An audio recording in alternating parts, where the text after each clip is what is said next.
Primer tema de la jornada, Israel ayer y hoy. Don Aníbal Rosas.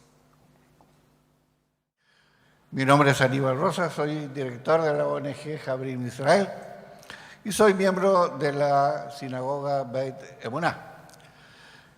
Quiero decirles que la verdad es que es un gusto, un placer enorme estar con todos ustedes aquí y vamos a conversar un ratito acerca de un tema que es contingente al día de hoy, pero también es contingente hace 4.000 años. Nuevo, añejo, tal vez siempre presente, ahí está, y es el antisemitismo, es el odio al pueblo judío, en que de repente uno pregunta, ¿y por qué?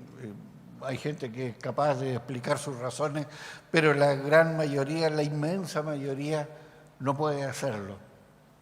Odia porque hay que odiar nomás, porque sí, porque otros lo hacen y se lo transmitieron. Pero está presente, es dañino, ha sido dañino y lo va a hacer más en el futuro. Alguien se podrá preguntar, bueno, pero ¿por qué la gente, todo el mundo, odia tanto a los judíos? Por algo será, algo habrán hecho. Este asunto que ha venido también modificándose a través de la historia. En un momento tuvo unas razones, en otras otras. Hoy día también es diferente. El odio es lo que se mantiene y está siempre presente. Allá, por la tercera dinastía egipcia, un sacerdote se le ocurrió, que él observó y se le ocurrió hacer una carta a su rey, no sé, faraón, los judíos lo llamábamos Paró, pero él observó cosas y se las dijo a su faraón. Ahí lo escribió en los papiros como correspondían entonces, y él se hacía la siguiente reflexión. ¿Quién es este pueblo que no adora a nuestros dioses? ¿Quién es este pueblo que no come nuestras comidas? ¿Quién es este pueblo que no habla nuestra lengua? ¿Quién es este pueblo que no se casa con nuestros jóvenes y nuestras jovencitas? Y entonces comenzó a meterle la cizaña a su rey. Y él vio que en el fondo lo que le decía era cierto. No con la intencionalidad que él pretendía, pero no dejaba de tener razón. No habíamos recibido la Torá todavía en el Sinaí, pero extrañamente, o por obra divina, ya la estábamos haciendo. En aquellos tiempos eran los hebreos. Dios tenía un nombre para nosotros y era el Eterno. Otros pueblos también lo conocían con ese mismo nombre porque si lo decíamos así, ellos también lo mencionaban. Pero ahí, en ese momento, comenzó el antisemitismo. Era cierto que el pueblo hebreo no adoraba a los dioses, los ídolos de los egipcios, y el pueblo también era cierto, no tenía ningún respeto por estos dioses. Tal vez eso también generaba anticuerpos. Nosotros ya habíamos hecho un pacto, y el pacto consistía en que tú nos reconoces como pueblo y nosotros te vamos a reconocer como Dios. Los egipcios y todos los pueblos de la antigüedad tenían muchos dioses. Nosotros decidimos tener uno solo. Desde entonces, cada judío, donde quiera que esté, cada día repite, o al menos tiene la obligación de hacerlo, no sé si todos lo harán, repite: Shema Israel Adonai Eloheinu Adonai Echad. Oye Israel, nuestro Dios es uno. Es la profesión de fe del pueblo judío.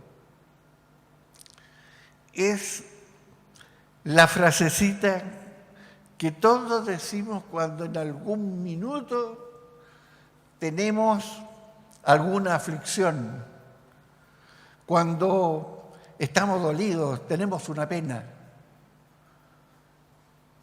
Le decimos a Dios que le reconocemos como uno o único.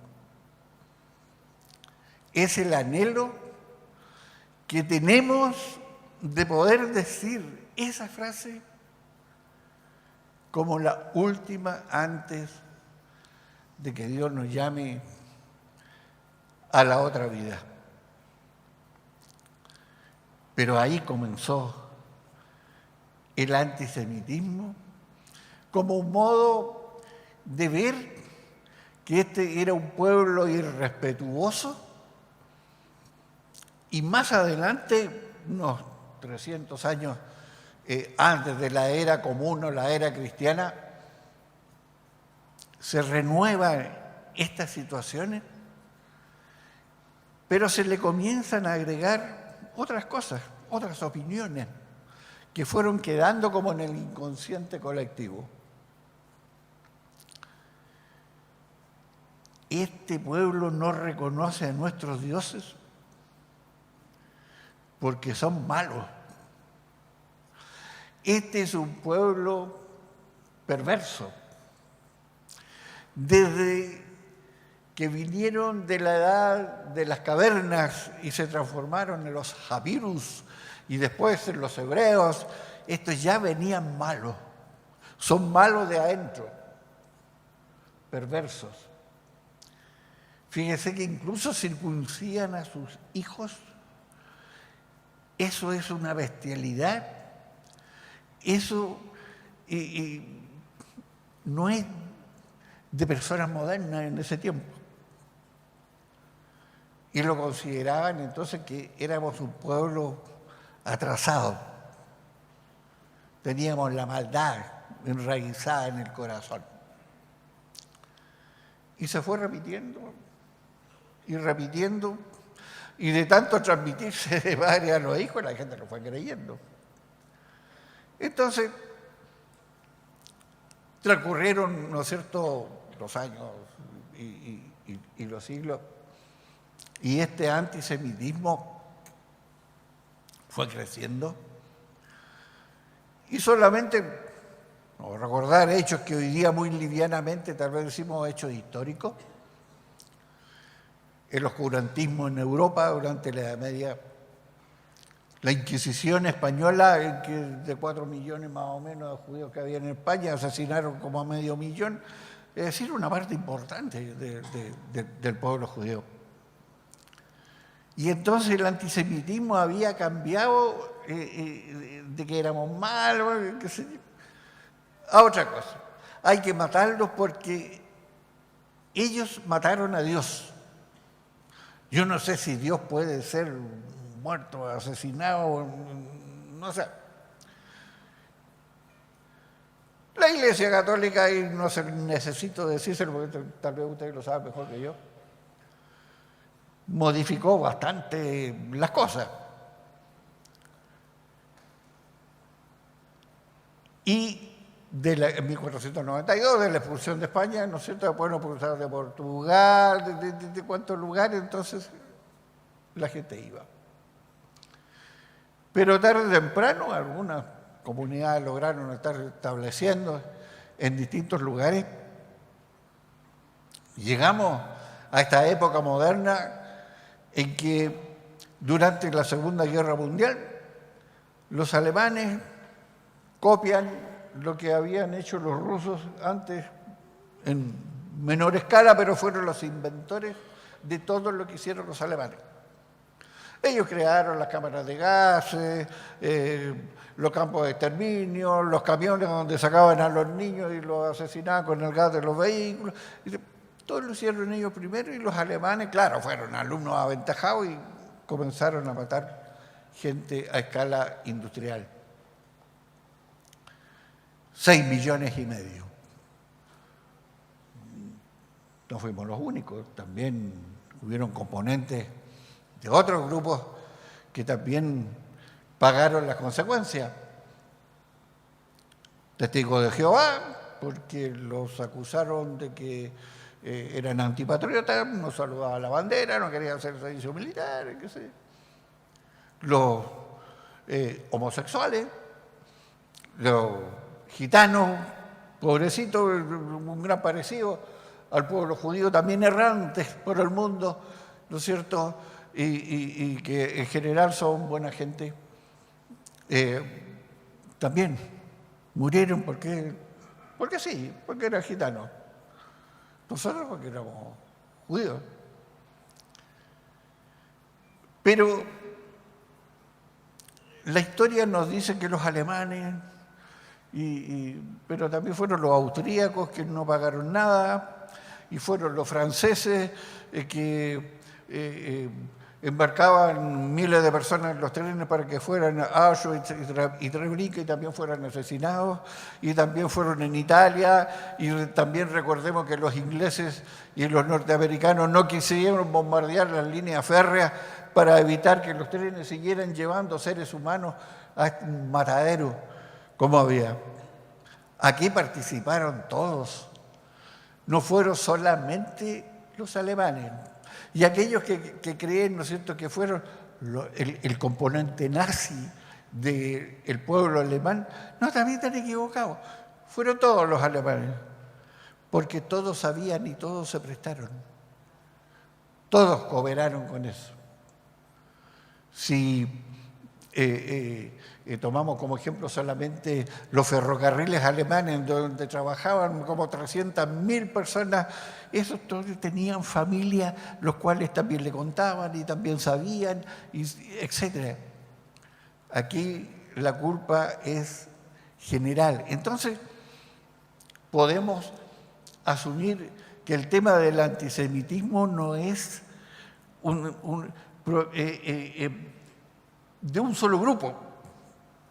No es que provenga de una sola idea, es generalizado. Cuando se nos echaba la culpa de cualquier cosa. La peste bubónica, que se llamó la peste negra, donde murió la cuarta parte de Europa, decía, bueno, ¿y por qué los judíos no mueren? ¿O mueren poco? Ah, porque ellos nos tiraron la peste.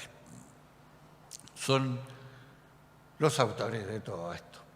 ¿Y de dónde provenía esto? De los piojos que tenían los ratones. Y esto sucedía, ¿no es cierto?, porque la gente, en la Edad Media, era bastante cochino sus costumbres. No había sistemas higiénicos. La gente tomaba la velela que habían usado en la noche y la tiraba por la ventana para afuera en las calles, y esto era enorme, y después le tiraban tierra encima y volvían a hacerlo al otro día. Ustedes comprenderán que gente que tampoco tenía la costumbre de bañarse tenía que adquirir peste en determinado momento, además que estaban llenos de guerras y los muertos estaban por todos los lados. ¿Pero por qué a los judíos rara vez les pasaba eso? Porque teníamos leyes que nos obligaban a ser limpios. Desde muy temprano, Dios nos dijo que teníamos que ser de determinada manera, no podíamos tener las costumbres que tenían otros pueblos. Y eso hacía que fuéramos un poco más sanos que el resto de la gente. Pero todo el mundo, lo vemos en las películas, ¿no es cierto?, en los documentales, como cuando al final se abrieron los campos de concentración y salían estas personas famélicas en los huesos, con sus trajes de presidiarios, qué sé yo, más que con hambre o lleno de enfermedades, en estado de shock, con la esperanza de encontrar si alguien de su familia estaba vivo en alguno de estos pueblos de Polonia, de Rusia, de Ucrania, en fin, y caminaban por los caminos en grupos para llegar a sus tierras y ver si la mamá o el hijo o la hija, alguien de los suyos había quedado vivo. La gente salía cuando iban pasando por los pueblos en ese estado a apedrearlos, a apalearlos, a matarlos después de haber sabido el horror que habían tenido. Es decir, tenemos un componente muy amplio de la humanidad que no tiene misericordia por nada. Así como el hombre es capaz de subir a las más grandes alturas, los científicos, en fin, tanta gente que aporta a la humanidad, también somos capaces de descender a los lugares más abyectos e infernales. El hombre trae consigo un componente malito, parece ser, ¿no? Un papa que lo llamaban Juan XXIII, que lo llamaban el papa, bueno, dijo una frase que el hombre es intrínsecamente perverso. Tal vez lo único cierto que haya dicho el caballero, pero uno tiende a creer después de ver cómo está la gente y cómo ha sido siempre, tiende a creer en eso. Y los famélicos, los desarraigados, los dolidos, los hambrientos, estaban en campos de concentración en Chipre y en otros lados, y organizaciones judías clandestinas los sacaban para llevarlos a la Palestina o a la Tierra Santa o como la pudieran llamar. Y ahí los estaban esperando para matarlos. Bajaban clandestinamente de los barcos, llegaban a las playas, les entregaban un fusil que no sabían disparar, porque no lo habían hecho nunca, para caer muertos un poco más allá, pero así, y todos lograron establecerse en que era nuestra tierra, la que Dios nos dijo, esta es para ti, chiquita. Israel no es más que la provincia de Rancagua, ¿eh? Muy pequeña, pero era la nuestra. Y entonces llega la convicción después del juicio del capitán Dreyfus en Francia y de la Shoah, del Holocausto, que esto no daba más y teníamos que tener nuestra propia tierra. Pero sabían que al tener un país, al declarar la independencia, esto iba a ser como un parto de alto riesgo, con muchas dificultades. Y yo creo que en la mente de los dirigentes del Ejecutivo sionista en esos días tienen que haber habido muchas dudas y tiene que haber sido muy fuerte, muy compleja la decisión, pero la tomaron. Y crearon los símbolos, y como todo Estado tenían que ser para que la gente se identifique. Ahí está la menorá, el candelabro, ¿no es cierto?, que sabemos que estaba en el templo, pero nadie sabe muy bien para qué servía, aparte de que se iluminaba. Pero era para más que iluminar. Teníamos que tener una bandera. Y todos los pueblos tenemos una bandera que la sangre de los héroes, los verdes, los campos, qué sé yo, cada uno le da una interpretación a la simbología. Y como donde hay dos judíos, hay tres opiniones distintas, no nos poníamos de acuerdo en la bandera y de repente alguien dijo, oye, ¿por qué no tiene que ser el talit, el manto con que nosotros oramos cada Shabbat y cada vez que concurrimos a las altas fiestas? Y esa es la bandera, el manto con que oramos, el talit. Y así fuimos construyendo de modo tan simple, pero tan profundo, nuestra identidad.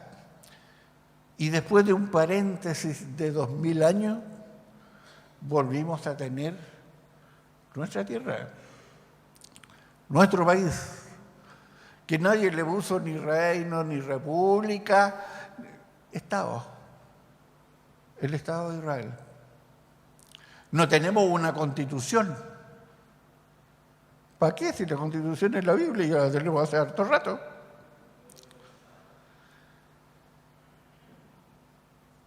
Y así comenzamos a caminar de un modo muy complejo. Y cuando desde el local de la Confederación General de Trabajadores de Israel, la Histadrut, don David Ben Gurión declaró la independencia, sabía que horas después 5 ejércitos establecidos en países árabes iban a atacar a este bebé, a este estado naciente. Tanques, artillería, fuerzas aéreas, y nosotros no teníamos nada de eso. Habían unas organizaciones paramilitares que tenían 14 ametralladoras, los demás tenían fusiles de la Primera Guerra Mundial, otros de la Segunda, eran no sé, una escopeta para salir a cazar pájaros. Pero así hicimos la guerra. Y cuando la guerra terminó, nosotros mismos estábamos sorprendidos y ¡oh, ganamos! ¿Ah? Y así fue. ¿Ah? No nos dimos ni cuenta, pero sabíamos que habíamos tenido una ayudita por ahí. ¿Ah? Y esa convicción la hemos tenido siempre. Adonai Sebaot, decimos en hebreo, Dios de los ejércitos, de esos ejércitos celestiales, espirituales, en fin, pero que están ahí. Po. Y entonces, como también somos un pueblo duro de servicio, también cometemos errores, somos humanos. Pero cuando nos vemos en apuro, empezamos a mirar para arriba, Señor, y viene la ayuda.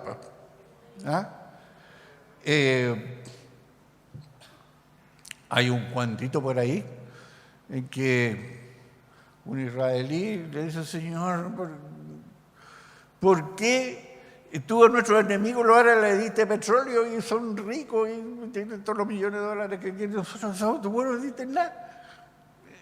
Y Dios le responde, siempre responde. Efectivamente dijo, a ustedes no les di petróleo, pero les di la cabeza. Y desde ahí es donde tienen que salir las soluciones. El enemigo no se conformó con haber perdido. Dijeron, busquémoslo por otro lado. Israel no tiene riquezas naturales. Depende del comercio exterior. Vamos a nacionalizar el canal de Suez para que los buques israelíes no puedan pasar.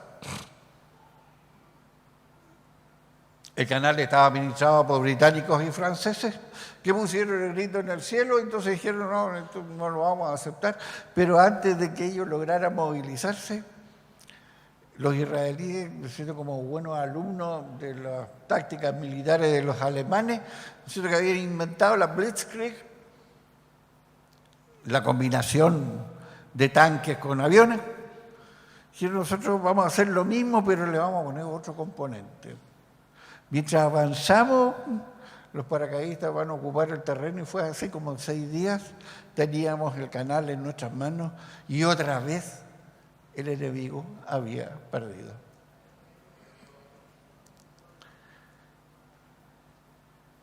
Pero no se quedaron tranquilos ahí, porque este enemigo es persistente, si no crean, ellos no se van a entregar.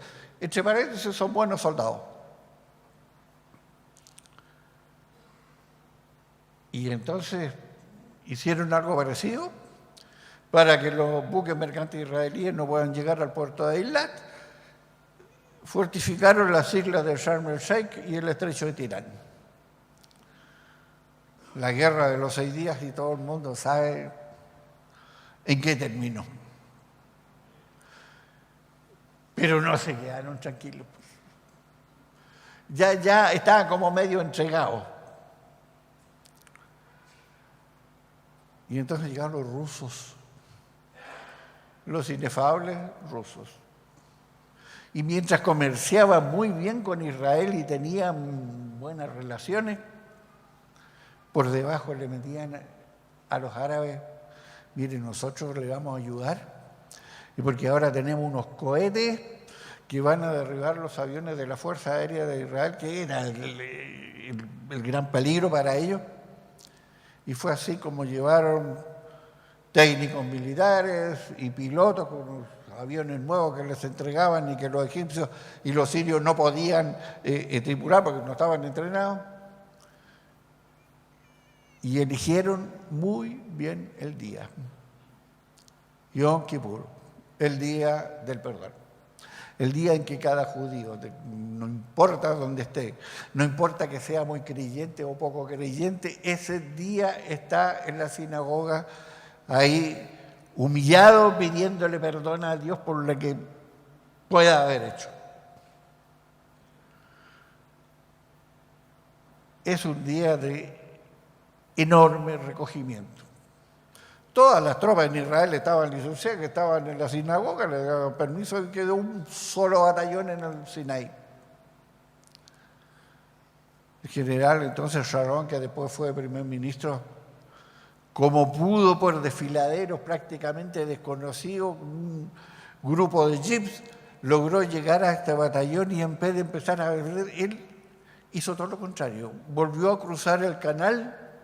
Los egipcios pensaron que todo el ejército de Israel los estaba atacando por la retaguardia y él sí, con un grupo de oficiales, llegó a las pirámides y dijo lo mismo que Napoleón en su momento.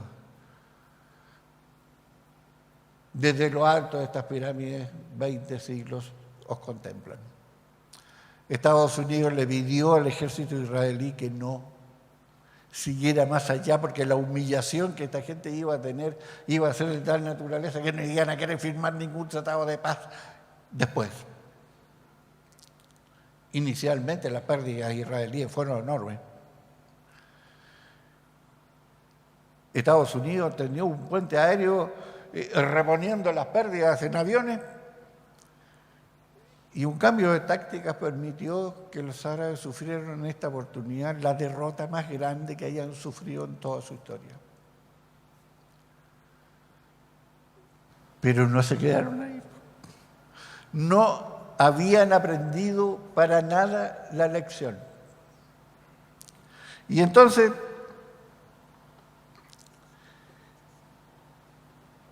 inventaron otra manera. Los vamos a atacar mediante estrategias guerrilleras y terroristas. La verdad que la desataron enorme. Pero también la verdad es que los israelíes no fueron muy víctimas de estos ataques. Más víctimas fueron los inocentes de otros países que sí murieron en todos estos atentados criminales. Tal vez algunos recuerdan el atentado a un avión de la British Airways sobre Lockerbie en Escocia, en donde más de 200 personas murieron porque le pusieron una bomba al avión y mataron a todos. ¿Para qué? Era mostrarle al mundo de que había un pueblo que supuestamente se llama palestino y que sí, estaban vivitos y coleando y que eran capaces de hacer cosas. El secuestro en Entebbe le salió caro. Ahí murió una sola persona, el comandante de la misión, que era el hermano de Bibi Netanyahu, el actual primer ministro.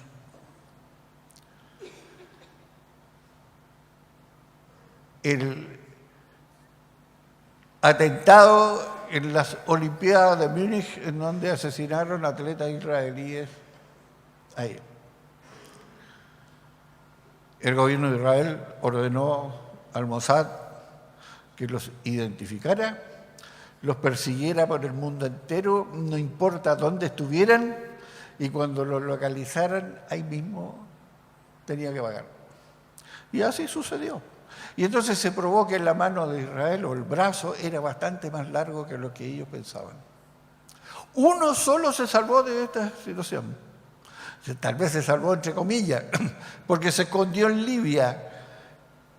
Y no fueron a Libia porque sabían de que el terrorista estaba enfermo de un cáncer terminal. Requería hospitalización de alto nivel y medicamentos de alto nivel que en Libia no existían. Pero si salía de ahí, los dos países más cercanos que tenían para recibir este tipo de tratamiento era Israel y no iban ahí para allá. Y el otro era Inglaterra y llegando allá lo iban a detener. El pobre hombre tuvo una muerte atroz. Tal vez fue el que recibió el peor de los castigos. Después de eso, este presidente, entre comillas, que se va a Arafat, hizo varios acuerdos con Israel para llegar a una paz, a un entendimiento. Firmó 42 tratados de paz con Israel y los incumplió todos. Es decir, no tiene ninguna voluntad de hacer la paz con alguien.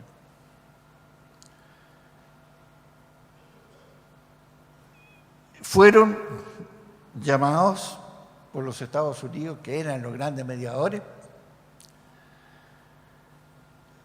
a Camp Davis, que es una mansión presidencial afuera de Washington, y entonces el presidente de los Estados Unidos le pidió: de aquí no se muevan mientras no lleguen a un acuerdo.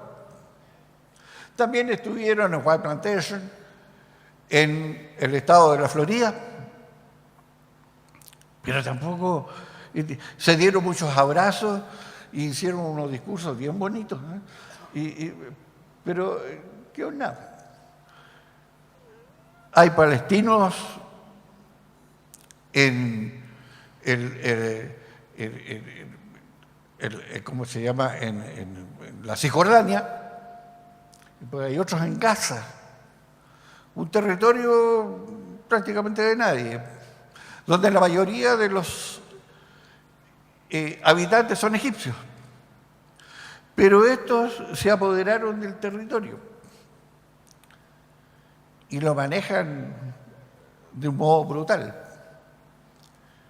Si una persona, por ejemplo, se queja de que, no sé, pues el camión de la basura no pasó en toda la semana, lo acusan de espía de los sionistas y lo toman y eligen un colegio para fusilarlo fuera del colegio, cosa que los niños en colegio presencien esto. Es un lugar en donde las mujeres valen menos que un perro sarnoso, en donde los padres obligan a sus hijas, por ejemplo, de 9 años, a que se casen con un tipo que tiene 60. Y si no quiere hacerlo, o tal vez alguien le aconseja o se arranca, la familia lo toma como una afrenta a la familia y tiene unos castigos bien particulares. El padre o sus hermanos le cortan la nariz y la dejan mutilado para el resto de sus días ahí con los hoyitos expuestos, o le meten un cuchillo dentro de la cara y la rajan, y con ese sistema, claro, pocos se atreven a desobedecer. Pero si los que están en Cisjordania quisieran llegar a un acuerdo con Israel, los de Gaza ya le han dicho que lo van a desconocer. Y mutuamente. ¿Con quién Israel hace un acuerdo? Si no tiene con quién conversar, no tiene con quién tratar. Y cuando tratan, al rato lo desconocen. El último acuerdo hecho en Oslo y que fue firmado y ratificado por su especie de parlamento que también tienen, significó que 2 días después de haberlo firmado, sus líderes dijeron: pero espérense un ratito, ahora queremos que Israel nos entregue el puerto de Haifa y que nos entregue la ciudad de Lod con el aeropuerto internacional de Ben Gurión incluido para acá.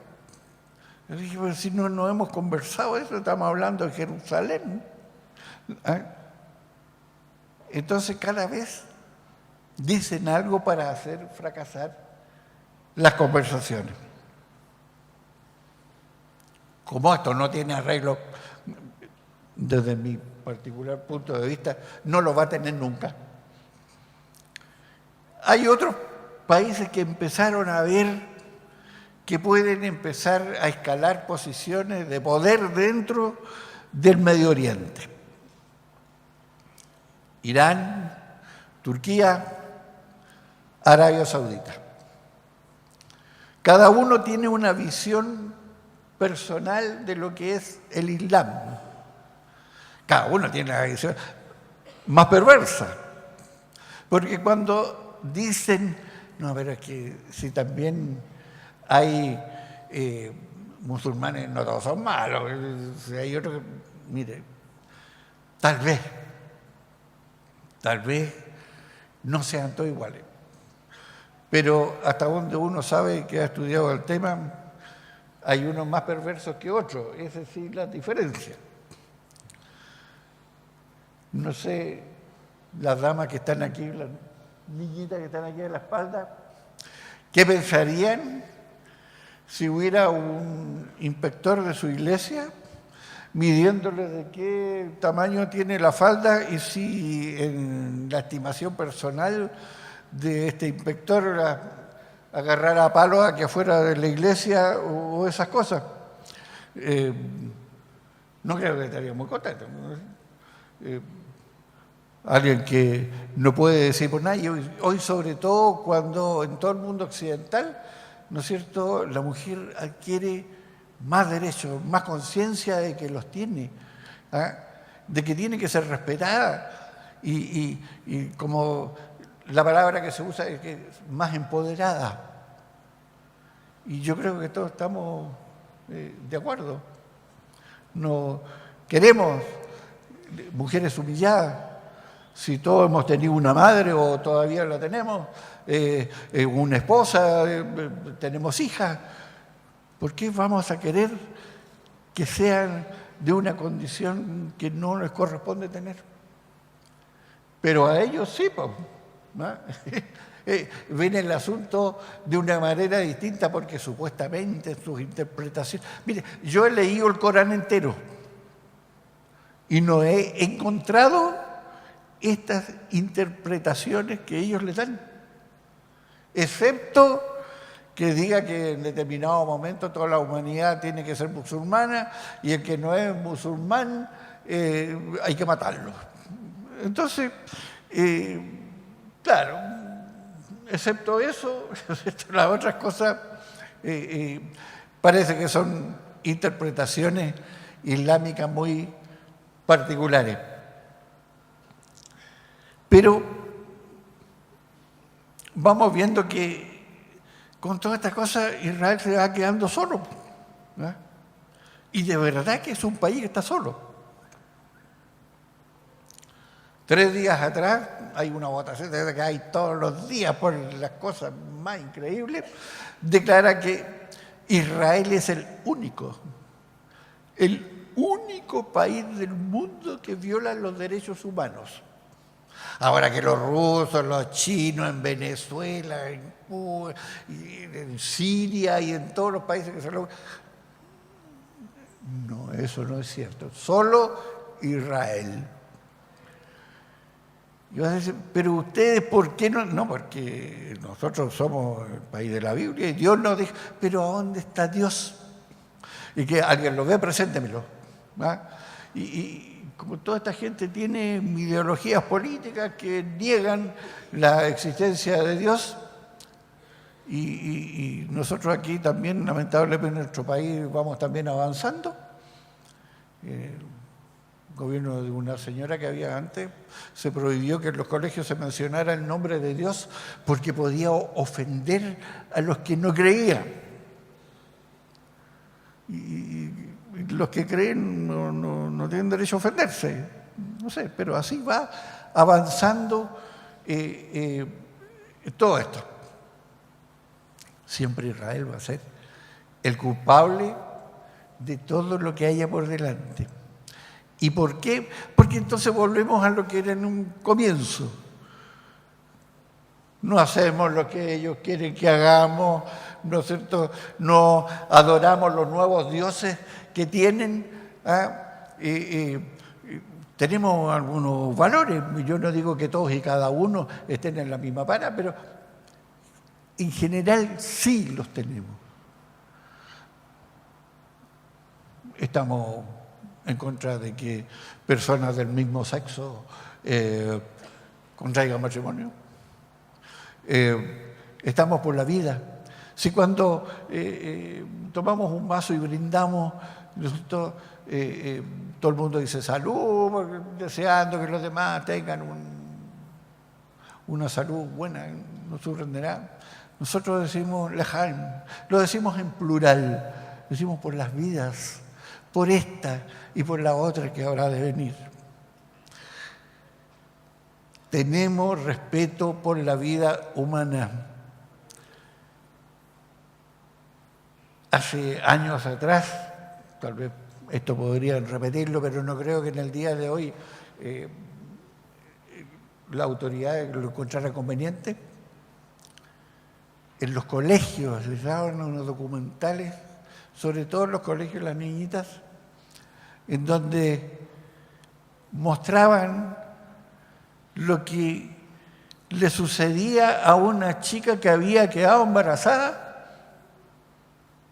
y sus padres la llevaban al médico para provocar un aborto.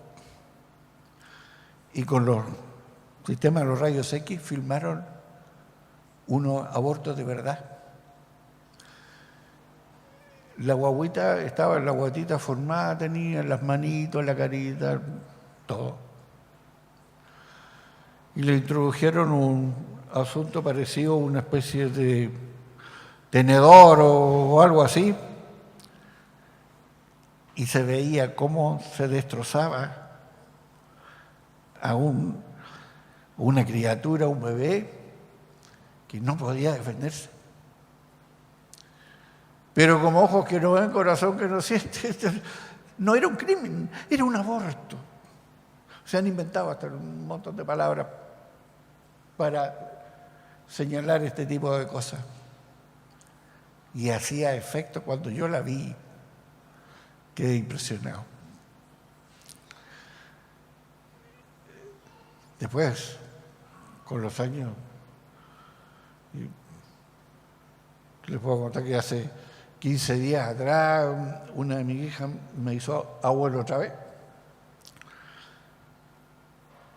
Y al ver uno y tener en sus brazos una criatura que no es más grande que esto,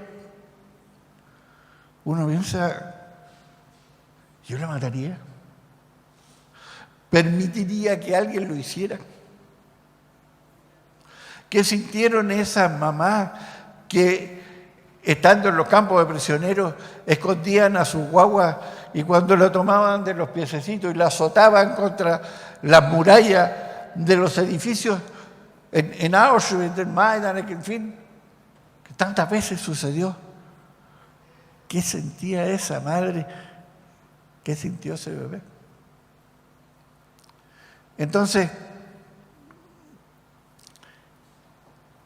¿cómo es posible que el odio que generan seres humanos, y de repente que hay muchos que dicen que nos representan y que son de lo mejor que hay en este mundo,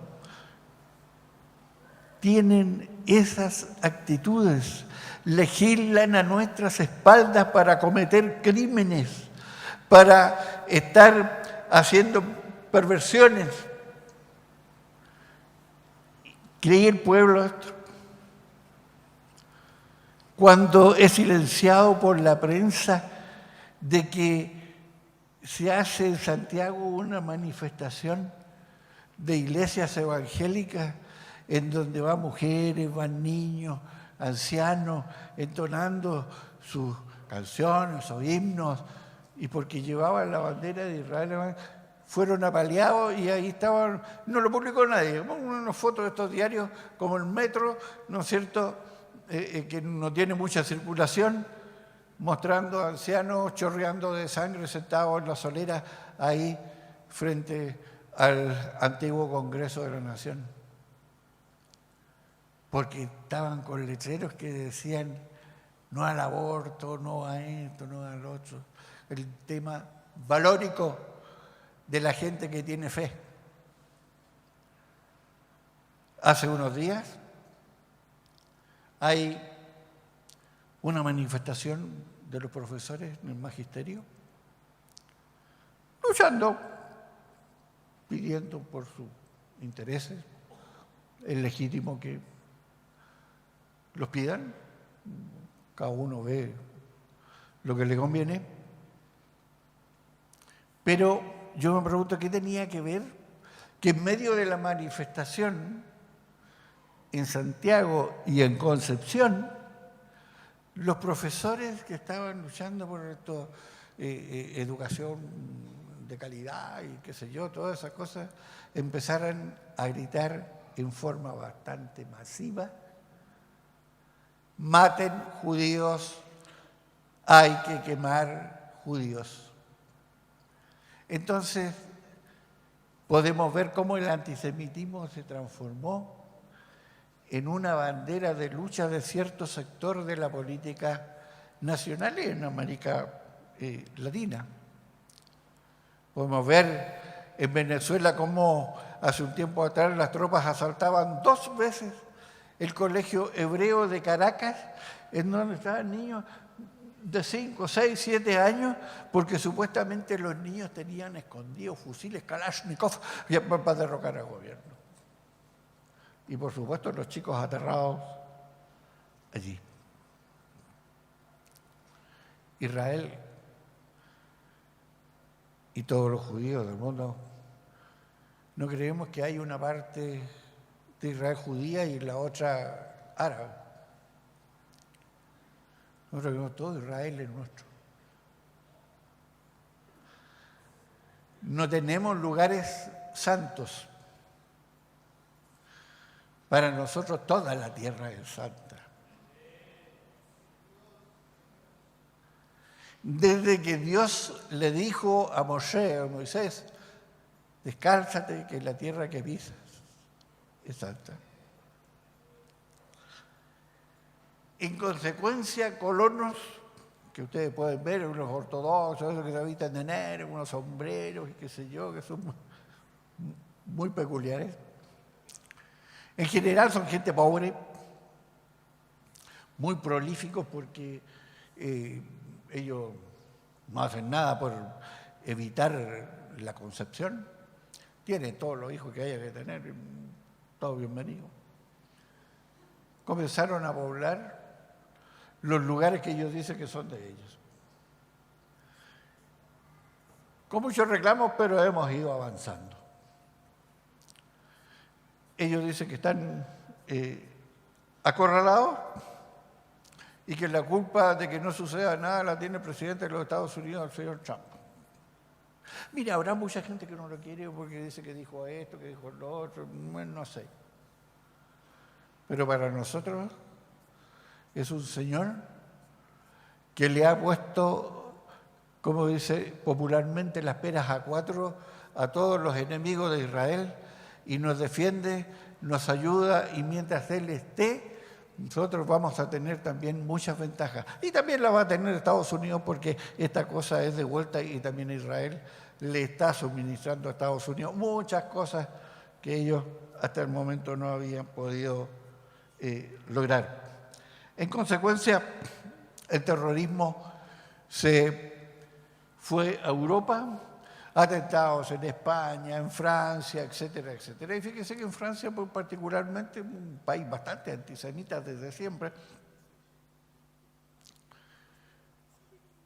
3 años atrás, un atentado en un seminario, en un diario satírico que se llama Charlie Hebdo, extrema izquierda, hicieron unas manifestaciones de repudio, de un justo repudio. Pero también había habido un atentado a un supermercado judío, un supermercado kosher, y el primer ministro de Israel fue para allá también para mostrar su solidaridad con los judíos caídos. Y el presidente de entonces, presidente Jonás, se enojó y dijo que no debía haber ido. Pero es posible que nos prohíban rendir un último homenaje a alguien que está muerto. En los 2 últimos años, 30.000 judíos han hecho abandono de Francia. No quieren, porque esta comunidad francesa tiene una particularidad. Está llena de industriales enormes, de científicos, de gente muy valiosa, que Francia va a perder. Hace unos 40 años atrás, en Chile había una pequeña pero muy pujante comunidad judía, alrededor de 50.000 personas. Hoy día quedan 13.000 y disminuyendo. Personalmente, les predico a mis hijos, que son todos profesionales, tomen ustedes en determinado momento a sus propios hijos y se largan. Porque aquí vamos muy mal. El odio generalizado entre chilenos está siendo cada vez más potente. Estamos copiando bastante bien a los argentinos, en donde la propia presidenta de la República ocultaba a los terroristas y se dio el lujo, ¿no es cierto?, entre comillas, un lujo satánico, ¿no es cierto?, de mandar a asesinar al fiscal general de la Nación, señor Nisman, porque era judío y porque sabía él de quién había salido la orden. Entonces, si los problemas sociales adosados, los problemas económicos, en que Estados Unidos con China, Europa con el otro, nos va a afectar. Y si le seguimos agregando cosas, ¿no es cierto?, el cambio climático, la tierra no produce, no hay alimentos, millones de personas van a tener ni que comer, los desastres naturales, etcétera, etcétera, podemos irnos formando un cuadro que ustedes lo pueden explicar mejor que yo porque tienen un librito que se llama El Apocalipsis y ahí está todo por escrito porque yo creo honestamente que ya comenzó. Pero, ¿dónde está la palabra que da comienzo al mal? El odio.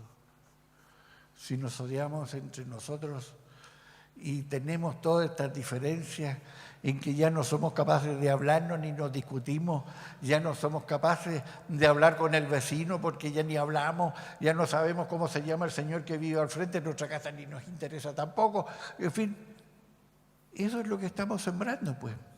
Cuando en los colegios llamados emblemáticos está lleno de delincuentes y no sabemos si el hijo de alguien que va a formarse va a poder regresar ese día a su casa vivo.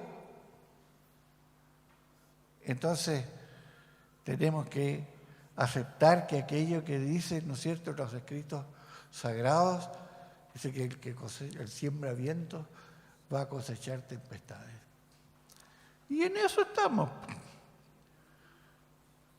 En pleno desierto, en Israel, hay un montecito, no muy grande, que en vez de disminuir, extrañamente ha ido creciendo porque las distintas civilizaciones a través de la historia le han ido haciendo cosas, construyendo fuertes, qué sé yo, porque todo es una enorme esplanada, todo parejo, excepto este monte, que servía para la observación y tener controlado si venían enemigos, qué sé yo. Un par de caminos que se cruzan en donde las caravanas de camellos y qué sé yo iban a comerciar. Hoy día pasan camiones, autos y hay carreteras y qué sé yo. Ese lugar se llama Megiddo. En hebreo, monte se dice Har Megiddo. Cuando se escribió en el idioma griego, el Nuevo Testamento se tradujo como Armagedón. Póngale ojo a ese pequeño y humilde lugar lleno de polvo, lleno de tierra, porque ahí va a suceder lo que viene. Muchas gracias.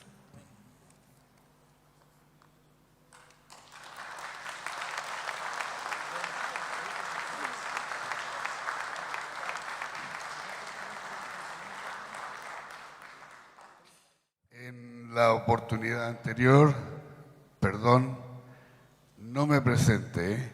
Mi nombre es Julio Litvak, yo soy Hassan de la sinagoga Bikur Hoilim. Soy el que hace los servicios todos los viernes, hace las fiestas y todo lo demás. Dentro de lo que dijo Aníbal, hay algo que quiero recalcar. Aníbal dijo que los pueblos medio orientales, y con respecto al Corán y todo eso, y habló también sobre que las mujeres les revisaran hasta dónde llega la falda, cómo deben vestirse y todo eso. Nuestro pueblo, mi pueblo, desde la época de Abraham, y antes de eso, o sea, después de eso voy a cantar, en la época de Abraham, cuando Ismael se reía de Isaac cuando era chiquitito y lo obligaba a rendirle culto a dioses y se burlaba de la forma de decir, de la forma de jugar, de la forma de hablar, por causa de Agar. Abraham le pregunta a Hashem, a Dios, y le dice, ¿qué debo hacer? Y aquí viene algo importante. Dios le dice a Moisés, o sea, le dice a Abraham, haz lo que tu esposa Sara te diga que hagas. Por lo tanto, cuando vemos que Adán fue a través de una costilla, hizo una mujer al lado, Hashem, es porque la mujer no está ni arriba ni abajo, ni adelante ni atrás, está al lado para ayudar al hombre. En la parashá de la semana pasada, en Pinjas, hay una frase muy importante. Las hijas de un señor Zelofhat, eran 5 hijas. En el momento en que Moshe estaba haciendo la repartición de la tierra prometida a las tribus, a los hombres de las tribus, llegaron las 5 hijas de Zelofhat y le dijeron, Moshe, nuestro padre no tuvo varones, por lo tanto significa que nosotros no vamos a tener ninguna herencia. Moisés dijo, no sé, voy a preguntar. Preguntó a Dios y Dios le dice, sí, también tienen derecho a tener tierra, porque son parte del pueblo. Por lo tanto, eso significa que para nosotros, desde el tiempo de la creación, la mujer está al mismo nivel que el hombre. La mujer tiene todos los derechos del mundo y la mujer tiene derecho a luchar por sus derechos también. Am Israel Jai. El pueblo de Israel vive. Una de las cosas que nosotros cantamos los días viernes dice así. Disculpe, hermano. Voy a pedir que nos pongamos en pie en esta parte, porque hemos estado harto rato sentados. Entonces, como él va a alabar a Dios, nosotros nuestra actitud de pie, porque después vamos a seguir sentados. ¿Le parece? Don Julio, seguimos alabando a Dios. Gracias. Dice, cuando terminamos la midá en silencio son las 13 bendiciones que nosotros tenemos que hacer diariamente. Y en el final pedimos con el corazón que Dios nos dé lo siguiente. Dios mío, preserva mi lengua de la calumnia y mis labios de la mentira. Hazme insensible a la ofensa y humilde ante mi prójimo. Hazme comprender tu Torá y cumplir con sus preceptos o mitzvot. Disipa las malas intenciones de mis enemigos, frustra sus malos pensamientos. Hazlo por tu nombre, por tu gloria, por tu santidad, por tu Torá. Sálvame con tu poder. Respóndeme en mi angustia y libera a los que te aman. Acepta mis palabras y la meditación de mi corazón. Adonai, mi protector y mi redentor. El que establece la armonía en sus alturas, nos conceda la paz a nosotros, a todo Israel y a toda la humanidad. Amén. Y lo cantamos de la siguiente manera. Ose Shalom Bibroma, Yase Shalom Aleinu, Be'al Kol Israel, Be'imeru Imru Amen. Ose Shalom Bibroma, Shalom Aleinu, Be'al Kol Israel, Be'imeru Imru Amen. Yase Shalom, Yase Shalom, Shalom Aleinu, Be'al Kol Israel, Yase Shalom, Yase Shalom. Shalom Aleinu, Be'al Kol Israel.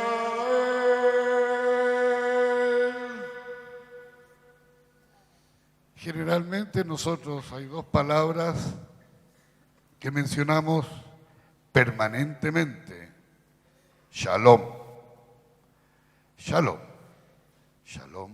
Shalom. No es la paz, así. Shalom es ten paz contigo, ten paz con el mundo, ten paz con Dios. Shalom, esa es una expresión muy importante para nosotros. La paz entre el hombre y entre el hombre y Dios. Toda la paz.